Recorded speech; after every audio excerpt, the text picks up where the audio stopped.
Всем привет, друзья! Вы на канале Ленивый Турист. Поздравляю вас с новым 2022 годом. Желаю вам крепкого сибирского здоровья, чтобы ни одна зараза вас не взяла, и чтобы все ваши самые сокровенные мечты сбывались, и каждый день в новом году приносил только положительные эмоции. Но пока вы, возможно, сидите за праздничным столом, а возможно, кто-то встречает этот год на работе, я поделюсь с вами местами на Алтае, которые можно и нужно посетить зимой. Ведь эти места открывают всю свою красоту именно в это время года. Ведь не все же дома сидеть в праздничные дни. Ах да, и если ты увидел под этим видео красную кнопку подписаться, то я не откажусь от новогоднего подарка в виде серой кнопки. Так что нажимай, не бойся. Тут, возможно, рассказывают про места, рядом с которыми ты живешь. Озеро Светлое, Лебединый заказник. Я уже делал видео про это озеро более подробно раньше. Можешь нажать вот тут по аннотации сверху и посмотреть его. Там много других интересных озер края. Сейчас же нас интересует это озеро именно в зимнее время года. Озеро находится в Советском районе Алтайского края и уникально тем, что не замерзает зимой из-за бьющих со дна теплых родников, что привлекает сюда на зимовку лебедей-крикунов. Температура воды не опускается ниже плюс 5 градусов. В 1967 году ученые насчитали всего 15 особей на Светлом, а в 2020 году их было около 1000. Поездка на Лебединое озеро – лучший терапевтический подарок себе. Картину с лебедями на фоне деревьев, покрытых инеем, вы не забудете уже никогда. Для туристов у озера имеются ларьки с сувенирами и теплым чаем, чтобы согреться. Город Белокуриха. Если вам далековато ехать до Шерегеша, то можете обратить свое внимание на город-курорт Белокуриха Алтайского края. Его еще называют Алтайской Швейцарией. Воздух здесь ионизирован настолько, что превышает горный воздух Швейцарии и практически лечит организм человека. Также здесь просто огромное количество санатория с лечебными источниками радоновых вод. А для любителей более экстремального вида отдыха здесь в это время царствуют горнолыжные комплексы. Можно кататься на лыжах, сноубордах и санках. Есть подъемники с чудесным видом, открывающийся на резкий переход гор в степь. Чергинский питомник, Зубрятник.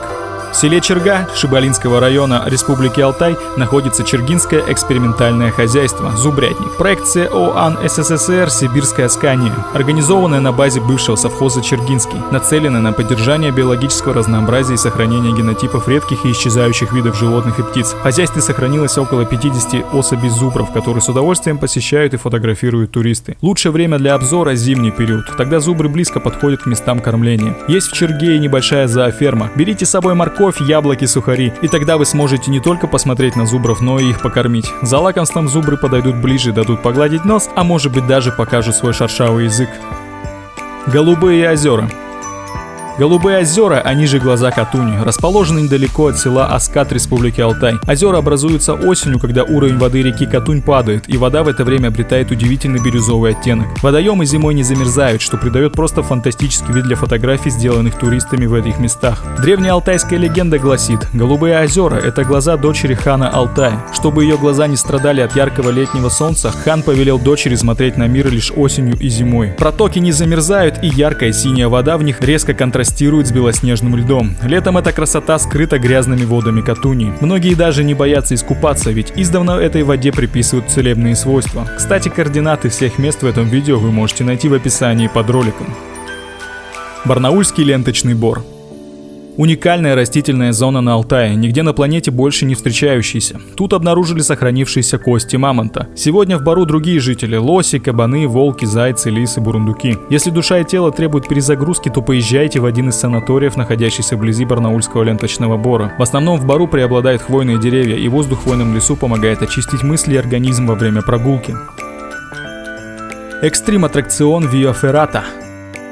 Для тех же, кто не привык нежиться у камина в плете с чашкой чая в руке, есть одно интересное место. Если проехать от Чимала в сторону Еланды примерно 20 километров, съехать с дороги влево, можно увидеть очень опасное развлечение – экстремальный аттракцион Виа Феррата. Перевод с итальянского звучит как «тропа из железа». Виа Феррата – это развлечение для любителей скалолазания. Единственное отличие от классического скалолазания – скалы оснащены специальными металлическими скобами и другими конструкциями, чтобы человек мог с большой скоростью выполнять подъемы, но при этом не расходуя столько энергии, как при простом скалолазании. Сюда едут уже опытные туристы за настоящим адреналином и возможностью доказать себе, насколько крепок и силен твой организм. В качестве страховок выступают канаты и цепи, которые тянутся вдоль всего развлекательного участка. Помимо железных конструкций имеются и натуральные природные выступы, за которые можно зацепиться и упереться ногами. Для разнообразия на участке есть подвесной мост и различные перевалы. Во время строительства этого места был сохранен рельеф скал, а также вся местная растительность, поэтому любителям сделать красивые фотографии здесь точно понравится. Зимняя рыбалка на Алтае.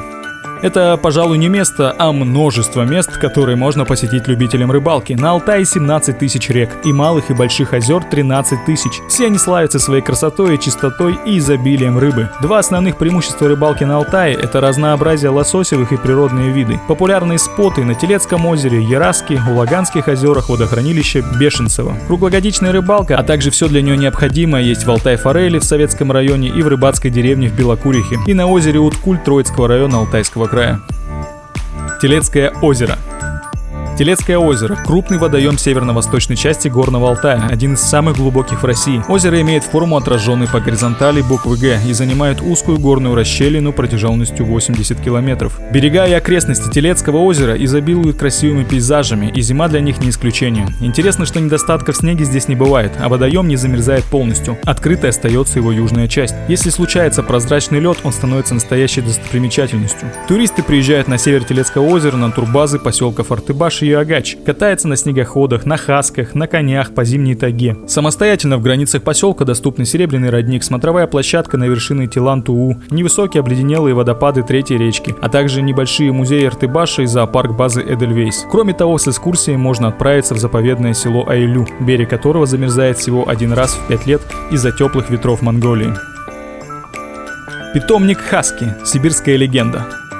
Ну какая же зима без катания на собачьей упряжке? Питомник Хаски – сибирская легенда в селе Калмак в Шибалинском районе Горного Алтая. Очень интересное место. Питомник, где выращивают и обучают самых настоящих милейших собак.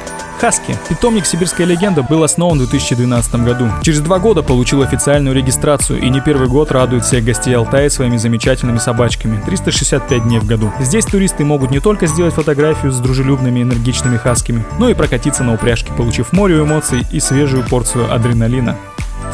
Манжирок. Ну и последнее на сегодня, конечно же, самое популярное место отдыха зимой на Алтае – это горнолыжный комплекс Манжирок. Здесь вы можете найти практически все, что душе угодно. От катания на лыжах по горному склону до парков, аттракционов и уютных отелей на любой кошелек и вкус. Благодаря новым закрытым фуникулерам вы можете насладиться завораживающим видом, открывающимся с высоты на реку Катунь. Длина дороги при этом составляет 2516 метров, перепад высот 633 метра.